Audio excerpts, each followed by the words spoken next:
بله سلام علیکم، بفرمایید. سلام آقای انصاری. علیکم السلام و رحمت الله. خودتون رو معرفی کنید، از کجا زنگ میزنید؟ احمد از اهواز. آقا احمد از اهواز. آقا احمد، در مورد موضوعاتی که در برنامه مطرح شده اگر صحبتی دارید میشنویم. آقای انصاری، در مورد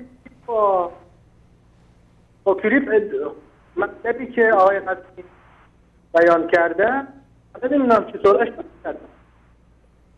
متوجه نشدم احمد جان، یک بار دیگه کمی آرومتر صحبت بکنید، عصبانی نشید. آقای قزوینی چیکار کرده؟ من عصبانی نمیشم. آقای قزوینی چیکار کرده؟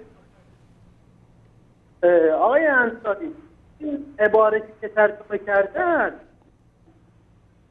من کاری به اون ندارم. ترجمه من میخوام بگم که فواید تنطار، اما میخوام بگم که ابن تیمیه اینجا در کتاب مجموع الفتاوا آقا نمیگه که علمای اهل سنت مثل حنبلی و شافعی کافرن. نه، میاد میگه اون کسایی گفتن مثلا افرادی که اهل سنت هستند، اون اهل سنت بگه آقا شافعی هست یا بگه من مالکی هم، اون مرتد. نه، دروغ میگی. دروغ میگی. همینجا دروغ میگی. من چون میدونم شما آخوندا در دروغگویی مثل مانند ندارید. همه این چیزایی که من گمانم بره که شما در برنامه مطرح میکنید، من اینجا آماده دارم اینها رو.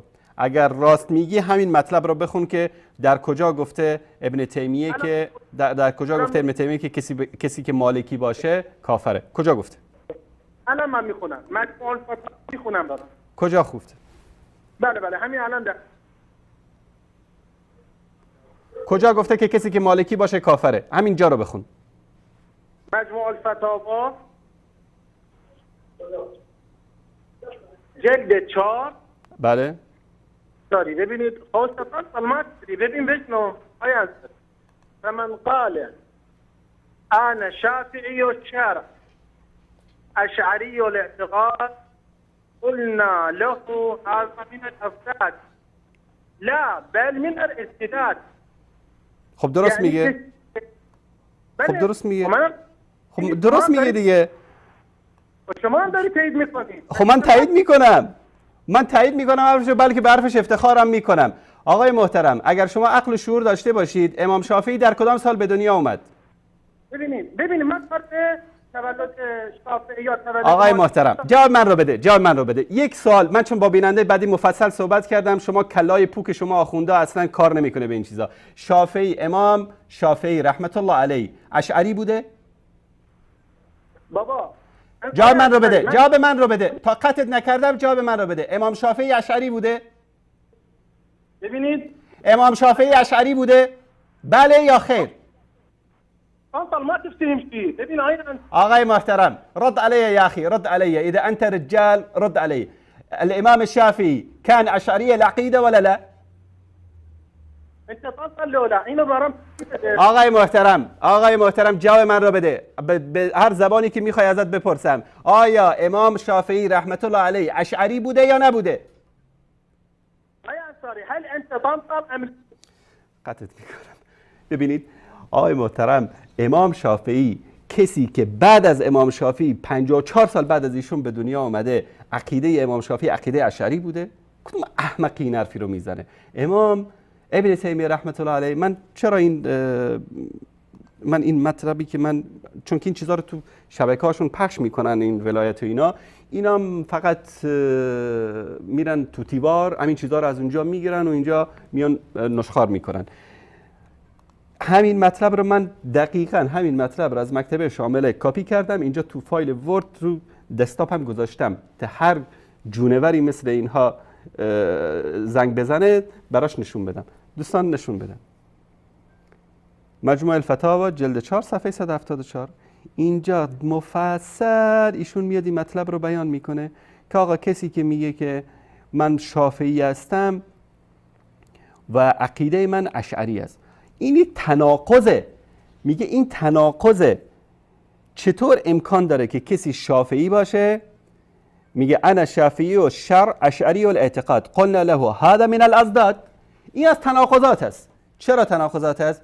به خاطری که ابوالحسن اشعری به اصطلاح کسی که عقیده اشعری به ایشون منسوب هست، بعد از امام شافعی 54 سال بعد از امام شافعی به دنیا آمده. خب هیچ اولاغی نمیاد بگه که امام شافعی عقیدش اشعری بوده و کسی که این حرفو بزنه که من شافعی هستم و عقیدم اشعری است، خب میگه این از تناقضات است. چطور امکان داره؟ این از حرف ابن تیمیه که کلای پوک شما آخوندها نمیفهمه. چرا نمیفهمه؟ چون که شما پنیر میخورید، سیب سبز میخورید. چون که اینجا من علائم خنگی رو من آورده بودم کلیپشو. یکی از علائم خنگی همین است که کسی پنیر بخوره، سیب سبز بخوره، این چیزا بخوره، بعد ایشون خنگ میشه. شاید که این احمد آقام از اون جمله باشن، والله اعلم. اینجا این مطلب رو من خدمت شما، بله این است. اون چیزی که فراموشی میاره برای آدم ها چی است؟ دقت بکنید پیامبر در سفارشی به حضرت امیر فرمودند که ای علی 7 چیز است که فراموشی می آورد: خوردن سیب ترش، خوردن گشنیز، پنیر و پسمانده موش. حالا این پسمانده موش شاید برای ما شهریا خیلی ولی روستایی خیلی باید دقت کنن. خواندن نوشته های روی قبر، راه رفتن میان دو زن، افکندن شپش، حجامت در گودی پس سر و ادرار در آب راکد. این روایت هم منبعش خیلی مستند و معتبر هست. دقت بکنید: من لا یحذره الفقیه، خصال شیخ صدوق، مکارم الاخلاق، دعوات، بهار الانوار و 2-3 روایت دیگه که منبع این در واقع حدیث. این علامت خنگی آخوندام کشف شد.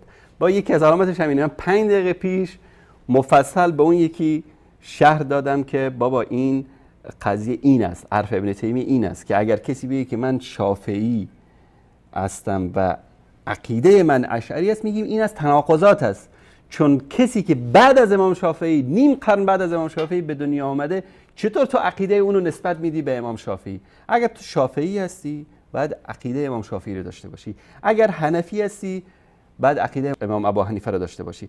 چطور امکان داره که داد میدن افتخار میکنی من دینم از طریق امام ابو حنیفه میگیرم، بعد عقیده تو میری از ماتریدی میگیری؟ که حتی در مورد حالا اینا شافعی رو مطرح کردن، در مورد امام ابو حنیفه هم دقیقاً همین مطلب رو اینا ذکر میکنن که ابن تیمیه این مطلب رو گفته. چرا این از تناقضات هست؟ چون امام ابو حنیفه در سال 80 هجری میگن به دنیا آمده، در سال 150 هجری از دنیا رفته. امام ابو منصور ماتریدی در سال 248 به دنیا آمده، یعنی تقریبا میشه بگیم که حدود 2 قرن بعد از امام ابو حنیفه، 1.5 قرن. بعدش هم در سال 333 هجری قمری از دنیا رفته. چطور تو دین تو از امام ابو حنیفه میگیری میگه عقیده من ماتریدیه؟ حرف ابن تیمیه اینه. حالا میخواد کسی خوشش بیه حیاک الله، کسی میخواد بدش بیه سرشو بزنه به دیوار. این مشکل امام ابو حنیفه و مشکل امام شافعی نیست. مشکل این خنگی است که عقیدهشو میگیره از کسی که بعد از امام 2 قرن بعد از امام به دنیا آمده. این حرف ابن تیمیه اینه، حرف عقلی، منطقی، عاقلانه. کسی میخواد خوشش بیاد، کسی میخواد بدش بیاد.